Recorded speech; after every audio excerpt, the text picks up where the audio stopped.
Hai, gue Danu. Di tahun 2022 ini iPad udah ada 3 macam versi nih. Yang pertama ada iPad generasi 10 yang harganya 7 jutaan, iPad Air 5 yang harganya kisaran 9 jutaan, dan iPad Pro generasi ke-6 itu harganya kisaran 14 jutaan. Nah, buat kamu yang lagi low budget banget tapi pengen punya iPad, entah itu untuk main game, nonton YouTube, atau buat kerja, gue rasa nggak ada salahnya ngelirik iPad generasi sebelumnya. Sama seperti yang saat ini gue pegang, iPad generasi 8 yang harganya 4 jutaan aja untuk secondnya ya. Dan apakah iPad ini masih worth it sampai sekarang? Untuk performa gamingnya masih terbilang oke sih ini. Dengan game berat sekalipun seperti game Genshin Impact yang bertemakan open world, iPad 8 ini masih berjalan dengan smooth. Di settingan medium 60 fps masih bisa berjalan dengan normal. Tapi terkadang kalau lagi nemuin musuh yang lagi ramean gitu, FPS-nya kadang turun, jadi ngedrop gitu, yang ngebikin kayak nge-lag sedikit. Tapi kalau dirasa kurang nyaman, masih bisa diturunin ke settingan rendah 60 fps. Di settingan ini bisa bermain dengan nyaman karena smooth banget dan jarang ngalamin yang namanya fps drop. Tinggal pilih aja deh mau settingan grafis yang agak burik tapi performanya smooth, atau settingan yang agak enak dilihatnya tapi performanya kadang turun. Tinggal dipilih aja deh mau enaknya kayak gimana. iPad generasi 8 ini memakai chip A12 Bionic dengan 6 core yang terdiri dari 2 core performa 2,5 GHz dan 4 core efisiensi 1,6 GHz. Dan untuk hasil benchmarknya gimana? Gue coba tes di Geekbench, score single core-nya dapat 1105 dan multicore-nya 2337. Untuk RAM-nya berapa bang? Di iPad 8 ini memiliki 3 RAM dan penyimpanan 2 macam. Yang pertama penyimpanan 32GB dan yang satunya 128GB. Tinggal pilih sesuai kebutuhan kamu.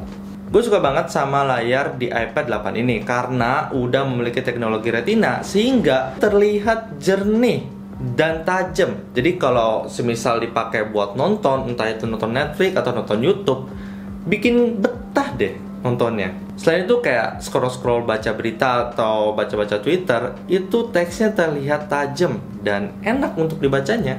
Tapi untuk refresh rate-nya masih 60Hz ya. Jadi kalau scrolling itu masih kurang smooth ya kalau dibanding sama 120Hz. Tapi oke lah, 60Hz masih nyaman untuk dilihatnya. Gak begitu kayak laggy atau patah-patah. 60Hz masih oke. Untuk ukuran iPad-nya itu 10 inci yang menurut gua cukup besar sih ketika dipakai. Juga layarnya memiliki resolusi 2160 x 1620 pixel dalam mode landscape ya, dan kerapatan pixelnya itu 264 ppi. Untuk tingkat kecerahannya itu 500 nit sehingga ketika dipakai di luar pun masih bisa terlihat dengan jelas.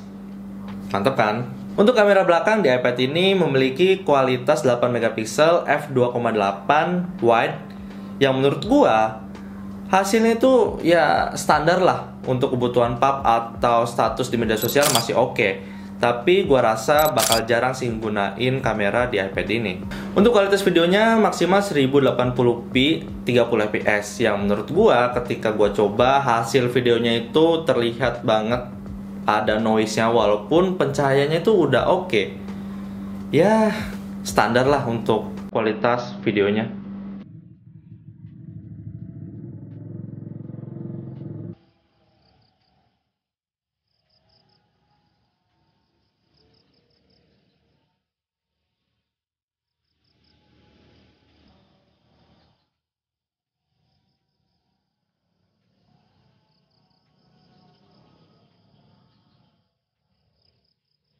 Untuk kamera depannya memiliki kualitas 1,2 megapiksel f2.4 wide juga, sama seperti yang di belakangnya. Tapi jangan sekali-sekali berpikir ngegunain kamera depan ini untuk ngevlog ya, karena berat banget untuk megang berlama-lama pakai iPad ini.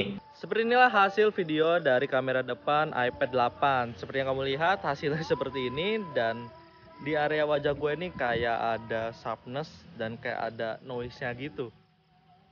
Tapi yang penting untuk kebutuhan Zoom meeting atau Google Meet masih oke sih. Lama-kelamaan capek juga ya kalau pakai iPad untuk video kayak gini. Emang bukan diperuntukkan untuk vlogging karena emang nggak mobile, nggak compact. Jadi ya kameranya seadanya lah. Yang penting bisa nampilin orang yang lagi ngomong ya. Dan untuk lensanya ini nggak begitu wide ya, karena dalam keadaan gua menjulur tangan seperti ini kayak aduh, ini udah maksimal sih gua ngejulurin tangannya, tapi kayak masih close up banget. Emang butuh ultra wide sih kalau emang mau vlogging. Lama-kelamaan capek juga ya megang kayak gini. Ya, pada dasarnya kamera depan ini diperuntukkan hanya untuk video call sama video meeting doang, nggak lebih kayak buat vlog. Aneh-aneh aja. Menurut gue ini terbilangnya ngezoom banget sih, walaupun dari Apple-nya sih ngasih tahu kalau lens. Oh iya, iPad ini udah dibekali dengan touchpad yang berada di tombol fisik di tengah iPad-nya. Jadi mempermudah kita untuk masuk ke menu iPad-nya tanpa harus ngetik-ngetik pin. Untuk sistem operasinya masih pakai iPad OS 14, tapi masih bisa diupdate kok sampai ke yang terbaru, yaitu iPad OS 16. Walaupun dia keluaran 2020, masih disupport sama Apple untuk sistem operasinya sampai yang terbaru.